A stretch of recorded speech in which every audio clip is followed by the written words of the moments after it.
Bismillahirrahmanirrahim. Assalamualaikum warahmatullahi wabarakatuh. Perkenalkan, nama saya Amirullah. Saya dari Ampana.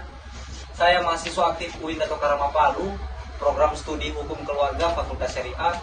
Dan welcome to my YouTube channel Hukum Keluarga, lebih tepatnya kelas A ya.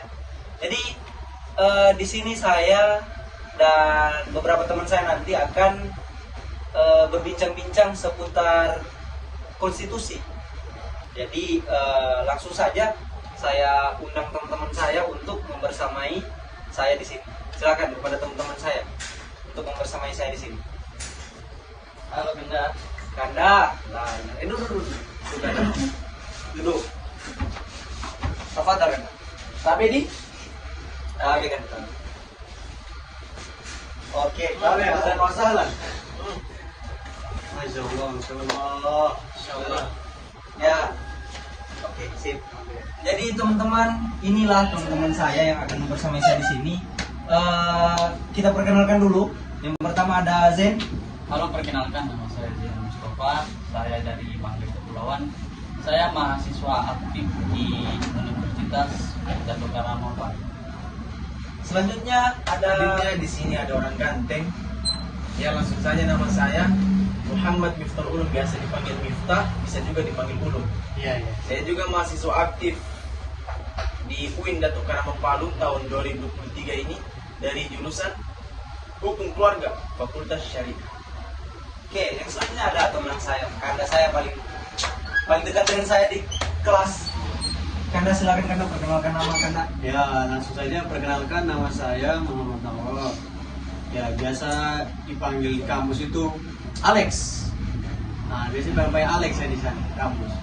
Dan saya ini mahasiswa aktif di himpunan hukum keluarga.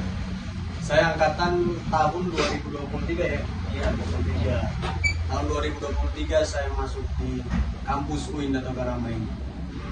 Oke, itulah tadi perkenalan dari teman-teman saya. Dan juga saya lupa tadi informasi kami berempat adalah angkatan 2023. Jadi kami masih maba ya, tapi demi tugas, demi nilai kami tetap semangat. Ya, jadi langsung saja Kanda. Jadi pembahasannya kita orang di sini ini tentang konstitusi. Jadi tepatnya konstitusi. Jadi mungkin dari Kanda-kanda sekalian, menurut Kanda-kanda ini bagaimana ini konstitusi ini, saudara? Jadi saya kayaknya yang setahu saya konstitusi ini dia hukum dasar tertinggi. Dasar tertinggi. Dasar tertinggi di apa namanya? Negara. Ya, di negara Dalam gitu. suatu negara. Dalam suatu negara. Kalau Kanda bagaimana menurut Kanda? Kalau menurut saya, konstitusinya apa ya? Sebenarnya simpel saja. Jadi kalau mau dibilang, konstitusinya adalah hukum yang menjadi pedoman. Hukum yang menjadi pedoman untuk mengatur jalannya kepemerintahan dan yang membatasi kekuasaan dalam negara tersebut, dan juga yang menjamin hak asasi manusia terjaga dalam negara tersebut. Mungkin itu sedikit pengertian dari saya, mungkin akan ditambahkan dari teman saya sendiri. Silakan. Ya, kalau menurut saya setuju dengan pendapat saudara Ulum. Tapi saya akan menambahkan sedikit.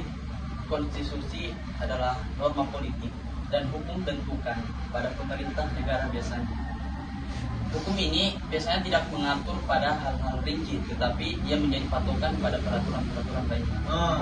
Berarti lebih tepatnya ini konstitusi ini adalah yang menyangkut dengan yang berhubungan dengan Undang-Undang Dasar 1945. Tidak jauh-jauh dari itulah, karena sudah di dalam ada HAM, norma negara, apa segala macam tuh. Nah, jadi kalau memang begitu pengertian secara umumnya, mungkin untuk fungsinya sendiri, apa kira-kira kalau fungsinya kalau menurut Kanda-kanda semua? Menurut saya sebutkan ya salah satu dari, mungkin kalau satu banyak lah. Sebenarnya banyak fungsi dari konstitusi ini, cuman saya akan sebutkan sedikit saja. Fungsi yang pertama yaitu untuk penentu dan pembatas kekuasaan organ dalam suatu negara. Terus yang selanjutnya adalah fungsi pengatur suatu hubungan kekuasaan antar antar organ dalam negara. Maksudnya itu antar rakyat sama pejabat seperti itu. Mungkin dari saudara Zen bisa menambahkan fungsi dari konstitusi sendiri. Kalau menurut saya fungsi konstitusi itu adalah sebagai pengatur hubungan kekuasaan antar organ negara dengan warga negara. Dan yang kedua itu adalah fungsi pemberi atau sumber legitimasi terhadap kekuasaan negara atau kegiatan penyelenggaraan kekuasaan negara. Menurut saya cuma itu saja sih. Oh, berarti untuk fungsi-fungsinya itu saya rasa sangat-sangat penting lah. Ketika tidak ada konstitusi di Indonesia, maka fungsi-fungsi tersebut juga tidak ada. Dan juga untuk jalannya negara ini dengan sebaik-baiknya itu tidak akan terlaksana karena kan tidak ada konstitusi tersebut. Nah, jadi juga saya dengar, saya juga pernah selain konstitusi ini ada juga beberapa jenis-jenis konstitusi. Jadi mungkin dari Kanda mungkin ada kalau untuk jenis-jenis konstitusinya. Nah, ini apa saja jenis-jenisnya ya? Iya. Nah, ini jenis. Jadi konstitusi ini dia tertulis written dan konstitusi tidak tertulis atau unwritten. Oh, berarti intinya adalah konstitusi ini ada Terbagi yang dua. tertulis, Dokumen. ada yang tidak tertulis. Nah, yang Terbagi tertulis dua. itu yang terkandung dalam undang-undang tadi. Ini. Bentuk suatu dokumen hukum tertulis yang memiliki kedudukan hukum khusus dalam penyelenggaraan negara. Berarti ada yang tertulis dan ada yang tidak tertulis. Ada yang tidak tertulis. Berarti sejauh ini konstitusi kalau menurut saya sangat penting karena saya pernah dengar dari siapa ya? Saya lupa namanya, cuman saya dengar begini, katanya hukum yang diterapkan di Indonesia ini adalah hukum Belanda. Hukum ini adalah dari Belanda, bukan dari Indonesia sendiri, bukan kita yang menciptakan, tetapi dari Belanda. Zaman penjajahannya dulu Ya, mereka itu ya. Jadi Belanda itu menerapkan hukum-hukum di Indonesia dan akhirnya hukum-hukum itu diterapkan sama kita sampai sekarang. Ada HAM, ada undang-undang tentang perlindungan anak. Apakah HAM itu dia termasuk konstitusi? Itu termasuk contoh yang dilindungi oleh hukum konstitusi ya. Jadi itu yang dilindungi oleh hukum konstitusi itu. Karena ini kan dasar tertinggi. Jadi supaya HAM ini berjalan dengan lancar dan negara, jadi haknya manusia itu terpenuhi.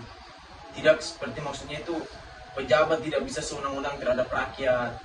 Karena kita mempunyai hak tersendiri. Tapi kan apakah HAM ini terbentuk sejak awal penjajahannya Belanda? Sedangkan HAM ini kan hak asasi manusia. Kan Belanda ini Bagaimana ya? menjajah, masa menjajah manusia?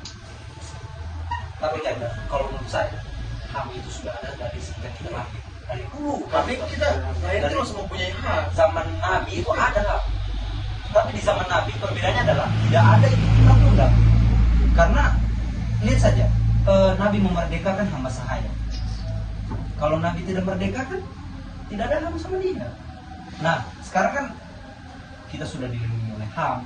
Dan juga ini saya rasa konstitusi ini menyangkut macam-macam lah. Ada demokrasi, otonomi daerah, politik, sosial, mencakup semua. Karena berdasarkan pengertian yang Kanda bilang tadi, hukum tertinggi di negara. Jadi dia mengatur mulai dari atas sampai ke bawah. Jadi orang-orang, cuman yang saya lihat di Indonesia sekarang ini, konstitusi itu berjalan tidak maksimal gitu. Jadi apa kendalanya sebenarnya itu?